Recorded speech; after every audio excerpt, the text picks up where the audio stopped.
नमस्कार बच्चों, आज हम पढ़ेंगे कबीर पूरक पठन, जिसके लेखक है हजारी प्रसाद द्विवेदी जी। बच्चों, इसके पहले के एक वीडियो में मैं आप लोगों को कबीर जी के इस पाठ के बारे में या कबीर जी के बारे में थोड़ी सी जानकारी दे चुकी हूँ। जैसे कि कबीर जी का जन्म कब और कहाँ हुआ, कैसे हुआ, और वो कौन सी जाति से, जुलाहा जाति से संबंध रखते थे। वो एक जो नीरू और नीमा नामक एक जुलाहा दंपत्ति के संतान थे। वे स्वभाव से वे बहुत गरीब परिवार के थे और वो स्वभाव से एकदम फक्कड़ थे। अर्थात तो किसी भी चीज़ का, धन का संचय या उनके अंदर किसी भी चीज़ को संचय करने जैसी, या किसी भी लोभ प्रलोभन या किसी चीज़ के बारे में उन्होंने किसी का संचय करना, अर्थात किसी का भी कोई चीज़ का संचय करना उन्होंने नहीं सीखा। ऐसी अनेक जानकारियों के बारे में, जैसे मैंने आप लोगों को उनके गुरु से संबंधित गुरु रामानंद जी के बारे में भी थोड़ी सी जानकारी दी थी। तो ये तो था कि मैंने उनके थोड़े से जीवन परिचय बारे में और थोड़ा हमारा एक दो पैराग्राफ हमारा पढ़कर हो गया था। तो अब हम आगे की ओर बढ़ते हैं। तो चलिए देखते हैं। अखड़ता कबीर जी का सर्वप्रधान गुण नहीं है। जब वे अवधूत या योगी को संबोधन करते हैं तब उनकी अखड़ता पूरे चढ़ाव पर होती है। वे योग के विकट रूपों का अवतरण करते हैं, गगन और पवन की पहेली बुझाते रहते हैं, शून्य और सहज का रहस्य पूछते रहते हैं, द्वैत और अद्वैत के सत्व की चर्चा करते रहते हैं। अर्थात यहाँ पर कबीर जी के स्वभाव के बारे में बताया गया है। तो बच्चों, मैं यहाँ पे आपको कुछ कठिन शब्दों के अर्थ बता देती हूँ। जैसे अखड़ता अर्थात होता है उज्जडता। जो कोई एकदम उज्जड रूप से बात करता है, तो जो ज्ञानी होता है उसी को जब वो किसी चीज़ के बारे में सुनता है जो उसके सहज रूप में ना बैठे, तभी वो ऐसी उज्जडता करता है। तो उज्जडता ये या अखड़ता, ये कबीर जी का सर्वप्रधान का अर्थ होता है प्रमुख। ये उनका सर्वप्रधान गुण, प्रमुख गुण नहीं है। जब वे अवधूत यानी कि साधु सन्यासी और योगी ऐसे लोगों को संबोधित करते थे, तो उनकी अखड़ता पूरे चढ़ाव पर होती थी। इसका अर्थ ये हो गया कि जब वो ऐसे साधु सन्यासी जो समाज को किसी पथभ्रष्ट रास्ते पर या उनके अनुसार अगर किसी साधु सन्यासी या योगी ने समाज को कुछ अच्छी राह नहीं दिखाई है, तब वो अपनी उज्जडता पूरे चढ़ाव पर होती थी। चढ़ाव मतलब एकदम उफान पर तेज़ होती थी, कि वो साधु सन्यासियों को भी नहीं छोड़ते थे, कि वो उनको भी डांट फटकार लगाते थे कि तुम समाज को एक अच्छी सीख या शिक्षा देने के बदले ऐसे गलत राह पर ना लेकर जाओ। इसलिए वो ऐसी उज्जडता दिखाते थे, अखड़ता दिखाते थे।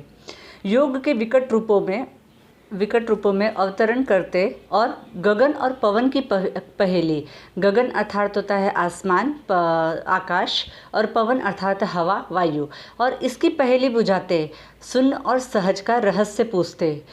द्वैत और अद्वैत का मतलब होता है अपने और पराये का भेदभाव करना, और अद्वैत अर्थात होता है अपने पराये का भेदभाव ना होना। यहाँ पर इसका तात्पर्य है देव और जीव से। अपने पराये का भेद हम मनुष्य इंसान करते हैं, किंतु परमात्मा जो है वो किसी से भी अपने पराये का भेदभाव नहीं करता, वो सभी के ऊपर अपनी समान दृष्टि रखता है।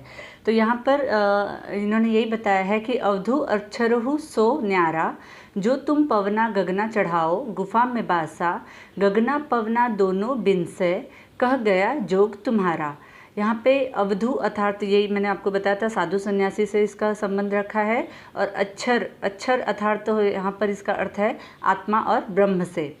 तो वही साधु सन्यासी सही है या न्यारा है, जो आत्मा और ब्रह्म से हमारा मिलाप कराता है।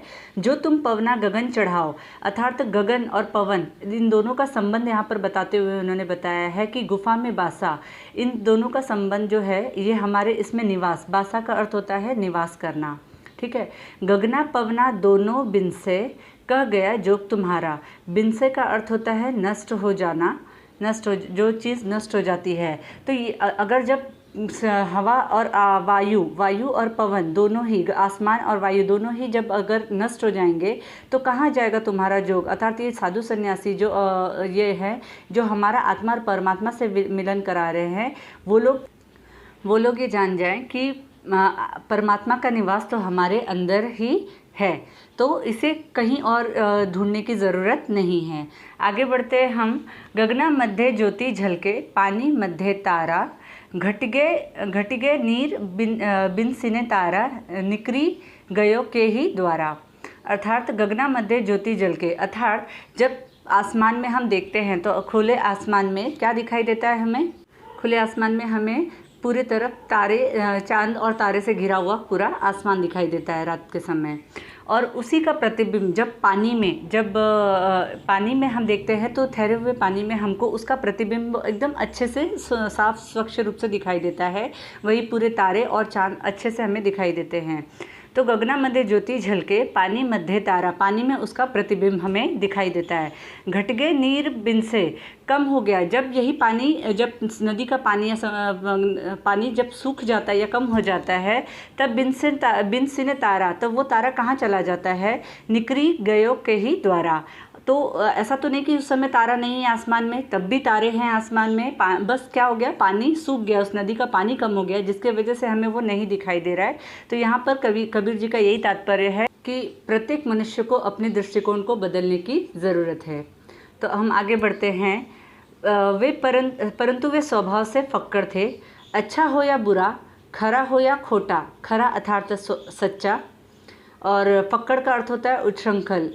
तो अच्छा हो या बुरा, खरा हो या खोटा, जिससे वे एक बार चिपट गए उससे ज़िंदगी भर चिपटे रहो, यह सिद्धांत उन्हें मान्य नहीं था। वे सत्य के जिज्ञासु थे और कोई मोह ममता उन्हें अपने मार्ग से विचलित नहीं कर सकती थी। वे अपना घर जलाकर हाथ में मुराड़ा लेकर निकल पड़े थे और उसी को साथी बनाने को तैयार थे, जो उनके हाथों में अपना भी घर उनके हाथों से अपना भी घर जलवा सके। अर्थात ये बच्चों मैं बता दूँ, मुराड़ा इसका अर्थ होता है लुआठा, अर्थात आग की लकड़ी, जो हाथ पे मशाल लेकर चलना। तो कबीर जी जो थे वो, इनका ये सिद्धांत था कि वो किसी भी एक चीज़ को ही लेकर पकड़े रहें या उसी से जुड़े रहें, ऐसा उनका स्वभाव नहीं था। वे सत्य के जिज्ञासु थे, अर्थात जो सत्य है वही वो उसको जानने या उनको बताने की कोशिश में हमेशा लगे रहते थे। वे कभी ऐसा नहीं करते थे कि किसी के मोह माया या किसी को प्रसन्न करने हेतु, अर्थात किसी के वश में आकर या किसी के जैसे कहते हैं ना कि हाँ मेरे कब्ज़े में तुम्हारा कुछ है तो मैं जो कहूँगा वैसे तुम बात मानो, ऐसा उनका कोई स्वभाव नहीं था। तो वो किसी मोह ममता के वश में आकर या किसी के वश में आकर ऐसा कुछ भी कार्य नहीं करते थे जो लोगों के लिए अहित हो। तो यहाँ पर उन्होंने बहुत अच्छा संदेश दिया है। जैसे इनकी पंक्तियाँ हैं, हम घर जारा अपना, लिया मुराड़ा हाथ, अब घर जारो तासू का, जो चले हमारे साथ। अर्थात उस देखिए यहाँ पर भी लिखा है कि वो उसको ही अपना साथी बनाने को तैयार थे, जो उनके हाथों अपना भी घर जलवा सके। अर्थात इसका अर्थ ये है कि ये उनका ये था कि जो मैं अपने, तो मतलब उन्होंने संसार मोह के लोभ मोह को सबको त्याग करके क्या सोचा था कि मैं ऐसी राह पर चल पड़ा जो सत्य की मार्ग में और जो लोगों के लिए अच्छे कार्य के लिए मार्ग पे निकल चुके थे। तो वैसे ही लोग अब जो घर जारू तासू का, जो चले हमारे साथ, तो ऐसे ही लोग जो मेरे साथ चल सकते हैं, जो सत्य की राह पर चल सके, जो सत्य की खोज कर सके या लोगों के लिए अच्छा या कुछ लोगों के लिए कुछ अच्छा करने की ठान सके। तो ऐसे लोगों को, तो जो संसार से मोह माया त्याग करके अपने हमारे साथ आकर आगे बढ़ सके। तो यहाँ पर उनका तात्पर्य यही है। अब हम आगे बढ़ते हैं। वे सिर से पैर तक मस्त मौला थे, मस्त जो पुराने कृत्यों का हिसाब नहीं रखता, वर्तमान कर्मों को सर्वस्व नहीं समझता और भविष्य में सब कुछ झाड़ फटकार कर निकल जाता है। अर्थात मस्त जो पुराने कृत्यों का हिसाब नहीं रखता, इसका अर्थ यह है कि जैसे हमारा स्वभाव, मनुष्य का स्वभाव कैसा होता है कि अगर मेरे साथ किसी ने बुरा किया तो हम उसको आजीवन तक हमारे जहन में रखते हैं कि हाँ ये है, ये वो व्यक्ति है जिसके वजह से आज मेरा बुरा हुआ, या ऐसा किसी की वजह से कुछ हुआ, या किसी भी चीज़ को वो ऐसे पुराने कृत्यों का हिसाब किताब लेकर वो नहीं चलते थे। वर्तमान कर्मों को सर्वस्व नहीं समझता, अर्थात वर्तमान में जो चल रहा है वही सब कुछ है, ऐसा भी वो नहीं सोचते थे। और भविष्य में आगे आगे जाकर उन्हें क्या मिलेगा। जैसे वर्तमान समय में अगर कुछ हमारे साथ अच्छा या बुरा हो रहा है तो हम क्या सोचते हैं कि हाँ यही मेरा अच्छा है सब कुछ, अब तो मैं ऐसी ही ज़िंदगी जीना चाहता हूँ। हम वर्तमान की तत्कालिक स्थिति को ही क्या समझ लेते हैं कि बस मुझे इसी तरह से अपना जीवन बिताना है, यही मेरे लिए सबसे अच्छा समय चल रहा है। किंतु भविष्य में आने वाले समय में हमारे साथ क्या होगा उसके लिए भी हम तैयार नहीं रहते हैं। और अगर यदि तैयार भी हैं तो आज जो है वो कल भी हमारे पास होगा, ऐसा हमारे साथ नहीं होता है। परिस्थितियाँ हमेशा बदलती रहती हैं। तो इससे एक सामान्य इंसान जो होता है वो बहुत ज़्यादा दुखी हो जाता है। जैसे अगर हमारे साथ आज अच्छा चल रहा है और कल बुरा होने लगेगा तो हम क्या हो जाते हैं, बहुत जल्दी दुखी हो जाते हैं। किंतु कबीर का स्वभाव ऐसा नहीं था। वर्तमान कर्मों को वो सर्वस्व नहीं समझता और भविष्य में सब कुछ झाड़ फटकार कर कि मतलब कल भी मुझे वो चीज़ मिलेगी या नहीं, आज तो मिल रही है। जैसे आज उन्हें हलवा पूरी खाने मिल रही है तो वो आज के दिन में वो उसे खाकर बहुत मस्त है, किंतु कल भी मुझे ये खाना मिलेगा या नहीं, या हो सकता है उससे अच्छा मिले या उससे ख़राब मिले। किंतु वो उन सब चीज़ों के लिए सदैव तैयार रहते थे। जो दुनियादार किए कराए का लेखा जोखा दुरुस्त रखता वह मस्त नहीं हो सकता। अर्थात यहाँ पर कबीर जी ने बताया कि जो दुनिया में किए कराए का लेखा जोखा दुरुस्त रखता है, अर्थात जो उसको लेकर पकड़ कर चलता है कि हाँ अभी तो मेरे साथ अच्छा हो रहा है, आगे ऐसा होगा कि नहीं, इसके वजह से मैं आगे बढ़ा या इसके वजह से मैं पीछे रह गया, ऐसे चीज़ों को जो ये करता है वो मस्त, अर्थात वो खुश नहीं रह सकता। मतलब वो हमेशा इन्हीं सब चीज़ों के उलझनों में फंसा हुआ रहता है। जो अतीत का चिट्ठा खोले रहता है, चिट्ठा अर्थात होता है विवरण। तो जो अतीत का विवरण हमेशा कि हाँ मेरे साथ पहले ऐसा हो चुका है, पहले तो मैंने बहुत दुख झेला, अब मुझे ऐसे आगे कैसे रहना है, या पहले मैं बहुत सुखी था अब मुझे आगे दुख मिल रहा है तो कैसे। तो जो हमेशा पुराने अतीत के विवरण को खोलकर हमेशा उसी के चीज़ में रहता है तो वह भविष्य का क्रांतदर्शी नहीं बन सकता। अर्थात भविष्य का क्रांतदर्शी अर्थात होता है सर्वज्ञ। अर्थात भविष्य में वो कभी खुश नहीं रह सकता कि हाँ बस हमेशा पुराने ख्यालों में ही, अरे मेरे बीते दिन बहुत अच्छे थे तो मुझे पुराने दिन ही जीना है, या पहले मैं ऐसा था। ऐसे सोचने वाले लोगों के यहाँ पर कबीर जी ने अपना संदेश दिया है। जो मतवाला है वह दुनिया के माप जोक से अपनी सफलता का हिसाब नहीं रखता। मतवाला अर्थात तो इसका तात्पर्य होता है कि जो मस्त रहने वाला, जो अपनी ही दुनिया में या अपने स्वभाव के अनुसार जीने वाले लोग को मतवाला कहते हैं।